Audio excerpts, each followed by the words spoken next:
on every bank, but they haven't been able to make me move a centimeter because I don't owe any of them money. To no bank in the world, I piss every bank from above. Billionaire Lev Leviev once said in a conversation leaked to Israel 10 News. Simon Leviev from Netflix's Tinder Swindler claimed to be the son of diamond billionaire Lev Leviev, and spoiler alert, he wasn't. However, Lev very much is a billionaire owner of LLD Diamonds with ties to the likes of Putin, a close associate of former Israeli Prime Minister Ariel Sharon, and exiled former leader of Angola José Eduardo dos Santos. Oxfam have had to make it clear that he did not donate money to their charity. UNICEF advised him they will not partner with him or accept any contributions from him. The UK Foreign and Commonwealth office announced it would not rent its embassy in a building controlled by his company due to public pressure. He's been protested and even attracted interest from Robert Mueller's Trump investigations. Leviev owns diamond mines in Russia and Africa, mines in Alaska, developed Israeli settlements in the West Bank, and is a major competitor to the De Beers International Diamond Cartel. However, he and his business interests took a big hit in the market crash of 2008. Both LLD Diamonds and Lev have released statements that make it clear that he had nothing to do with the man born Simon Hayut from the documentary who changed his last name to Leviev. And so imagine being this storied billionaire who has all these enemies for various reasons, but one day you're logging into Netflix and one day you're seeing your name all over this stuff that's not even really about you. I find it interesting that the documentary relies heavily on this billionaire, and when I looked into the billionaire, he seems to have actually had an even crazier life than the subject of the documentary. So I thought I'd make a video covering some of the crazy elements of this real billionaire's crazy life. He's a billionaire who has donated a lot of money to charity, has connections to many prominent people, but he's also been the subject of many protests. However, he could walk down most streets, especially outside of Israel and parts of Russia, and not even be noticed, or even when his name was mentioned, he wouldn't just be another person. But now people all over the world know him because some random person he has never met decided to change their last name to his and allegedly defraud women by claiming to be his son. And look, he had a lot of notoriety, but not Netflix documentary notoriety.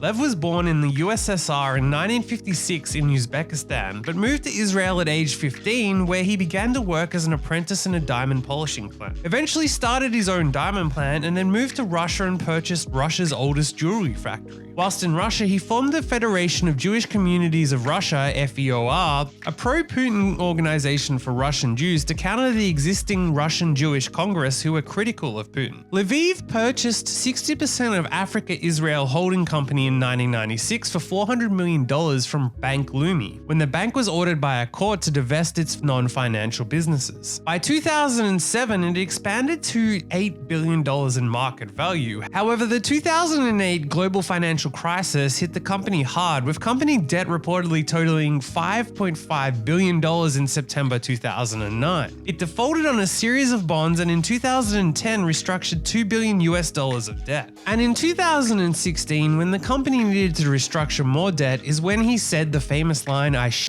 on every bank, but they haven't been able to make me move a centimeter because I don't owe any of them money to no bank in the world. I piss on every bank from above." Roman Abramovich, Russian oligarch, famed owner of the English football team Chelsea, supported Leviev to enter the Angolan diamond market, taking market share from De Beers as they came under fire for outrage over blood diamonds. Wherein Leviev says he presented Angola with a plan to reduce smuggling and increase revenue by exporting diamonds through only one source, while others speculate the deal was clinched through Leviev's connections with obscure Russian businessmen. New York Magazine reported in 2007 that a security company hired by Leviev had been accused by a local human rights group that year of participating in practices of humiliation, whipping, torture, sexual abuse, and in some cases, assassinations. Leviev didn't respond to these allegations directly, but instead focused on the benefits his company brings to Angola, arguing that before his involvement in 1998, Angola's tax revenue from diamonds was under $10 million, but rose to $49 million by 2001. In 2014, Africa Israel Investments Limited was placed on an exclusion list by Norway's oil fund based on serious violations of individual rights in situations of war or conflict. Leviev is a major supporter of Jewish philanthropic causes and president of the Federation of Jewish Communities of the CIS, FJC, an umbrella body representing Jewish communities across the former Soviet Union. He also founded founded a foundation named after his father that supports Jewish education. He's a prominent member of the Bulgarian Jewish community, and he serves as president of the World Congress of Bulgarian Jews. Lev's active involvement in Jewish causes, and especially his involvement in construction of settlements in Israel's West Bank, has seen protests outside his diamond store in Old Bond Street in London, a jewelry store in New York, and saw Oxfam announce he doesn't donate to them, along with UNICEF, who announced they won't partner with him or accept his money due to public pressure. A spokesperson for Lviv described the protests as politically motivated and accused protesters of deliberately neglecting extensive humanitarian and philanthropic work, which includes building schools, orphanages, and fosters economic development in communities around the world. The head of the Anti-Defamation League, Abraham Foxman, also condemned UNICEF's decision as selective political discrimination that only gives legitimacy to those who seek to promote a boycott of the state of Israel and its supporters. Back in 2003, when Forbes profiled him, he said, "It's about staying true to the legacy of my father. All I want is for people in these places to know they are Jewish." The piece also described Lev arriving in Ukraine on his private jet to a caravan of limousines and Mercedes-Benz, each with 2 armed bodyguards. The entourage speeds along Ukraine's highways to the village of Zhytomyr. Lviv is a local hero. He restored his town's only remaining synagogue, which the Nazis had turned into an arms depot, and communists converted into a cinema. Now a ragtag klezmer band serenades him as photographers snap pictures and boys perform a traditional Hasidic dance in his honor.